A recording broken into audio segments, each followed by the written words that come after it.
Bien le bonjour les amoureux du ballon rond, j'espère que vous avez la forme. Ce matin, on commence ce tour de la presse sportive en Angleterre avec le choc électrique qui a opposé hier Newcastle à Liverpool. Sans Alexander Isak toujours écarté du groupe professionnel, les Magpies se sont inclinés au bout du temps additionnel sur le score de 3-2. Le héros porte un nom et rappelez-vous-en bien comme le placard The Times, Rio Numoa. Pour sa première entrée en jeu en première ligue, le gamin de 16 ans a délivré les Reds à la 90+10 d'une superbe frappe. Réduit à 10 avant la pause à la suite d'un geste dangereux de Gordon sur Van Dijk, Newcastle a été puni par un adolescent, comme le relaie le Daily Mirror. Le Daily Mail rappelle son âge alors qu'en Espagne, tout le monde est ébahi devant la nouvelle star du foot mondial, comme le rappelle le journal AS. Le journal Sport est taquin et titre ceci: Nuoma a dynamité l'Isaac Derby. Le Suédois a d'ailleurs été pris pour cible par ses propres supporters avec une banderole moqueuse, comme le relaie le Daily Mail. Après une pré-saison prometteuse, le jeune prodige anglais confirme qu'il sera l'un des talents à suivre cette saison.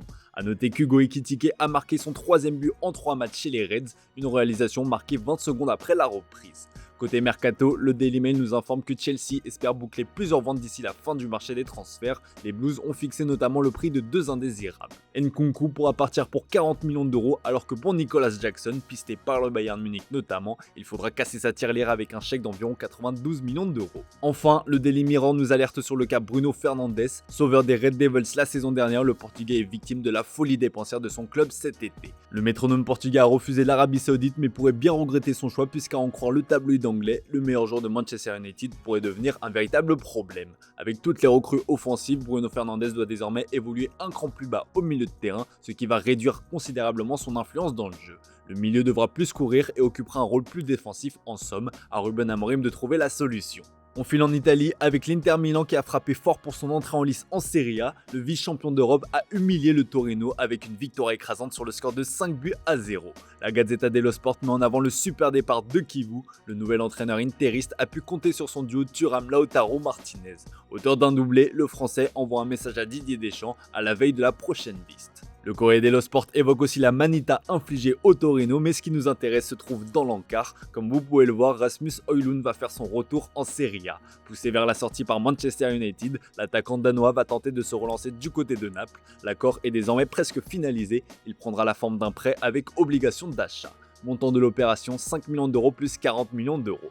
Auteur d'un gros mercato, avec l'arrivée de la recrue phare KDB, Naples est bien armé pour conserver son titre de champion. Du côté de l'AC Milan, les Rossoneri ont trouvé leur nouvel attaquant, comme le relaie la Gazzetta dello Sport. L'arrivée de Konrad Harder est bouclée. Un temps annoncé à Rennes, l'attaquant va finalement quitter le Sporting pour rejoindre l'AC Milan. Montant de l'opération 23 millions d'euros pouvant aller jusqu'à 27 avec les bonus. Il va s'engager pour 5 ans avec un salaire d'1,5 million d'euros. En France, le Paris Saint-Germain accélère son opération de dégraissage avec la clôture du mercato estival fixée au 1er septembre en France et dans la majorité des grands championnats. Comme le placarde le Parisien, le PSG a une semaine pour boucler 6 départs. Le cas le plus pressant concerne Gianluigi Donnarumma. Comme expliqué dans le JT d'hier, Manchester City hésite encore, tout dépendra de l'issue du dossier Ederson.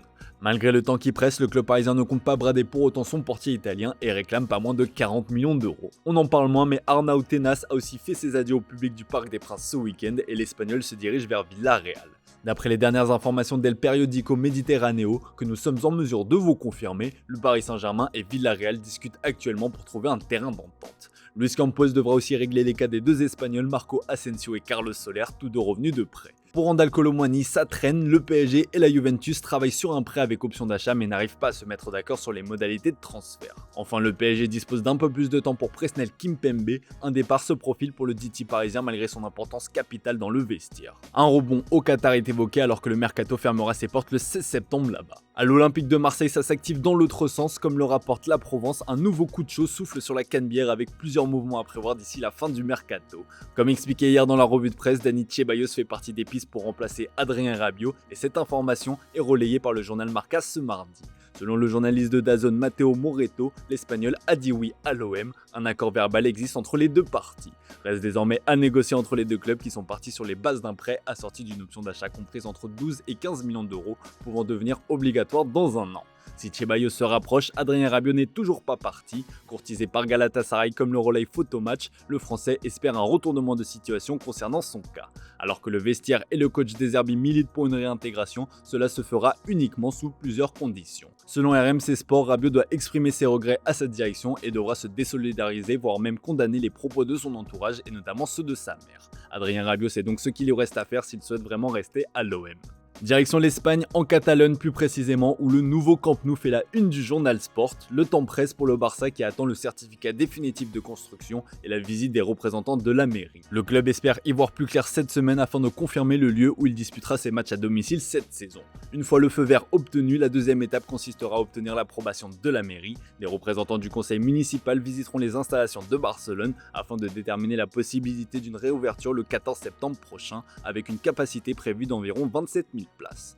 Niveau mercato, le Barça s'apprête à boucler le départ d'Iñaki Peña comme le rapporte Sport. Son prêt à Elche est sur le point d'être finalisé. Avant la confirmation, le gardien d'Alicante signera une prolongation de contrat avec le Barça jusqu'en juin 2029.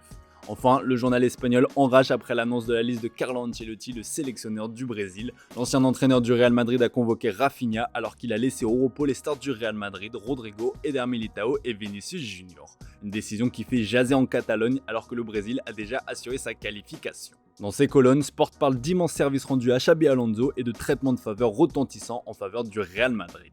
A noter que Neymar ne figure pas non plus dans cette liste, la star de Santos s'est blessée dernièrement et en conférence de presse, le Mister a expliqué son choix. Está Neymar. Neymar teve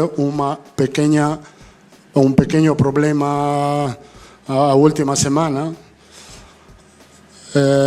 ma Neymar no precisamos testarlo.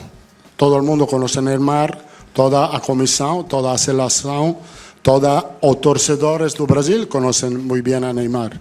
Neymar tem, como todos os outros, chegar a uma boa condição física para estar e para ajudar o equipo nacional a fazer as coisas bem, a tentar de fazer o melhor na Copa do Mundo. Allez, on termine ce tour de la presse sportive avec la fin du feuilleton interminable Rodrigo, à en croire le journal AS, Sequeda annonce le média madrilène. Contrairement aux échos entendus en Angleterre, le Brésilien devrait bien rester à Madrid.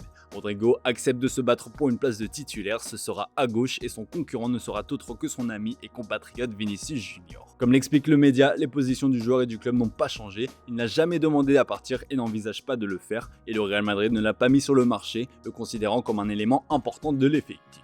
Un énième rebondissement n'est pas à exclure en cas de grosse offre de dernière minute, mais à l'instant T, Rodrigo est bien un joueur du Real Madrid. L'ailier a certainement été convaincu par le discours de Xabi Alonso qui a instauré le retour de la méritocratie comme le placard de Marca. Pour jouer, il faut le mériter. Personne ne part avec une place garantie, personne sauf peut-être Kylian Mbappé. Le journal espagnol met en avant l'exemple Aurélien Tchouaméni qui a su gagner sa place depuis le début de la saison avec des prestations convaincantes. On termine avec une information concernant Lucas Vázquez, légende des merengues parti libre cet été. Comme l'annonce Fabrizio Romano, l'Espagnol va s'engager avec le Bayer Leverkusen.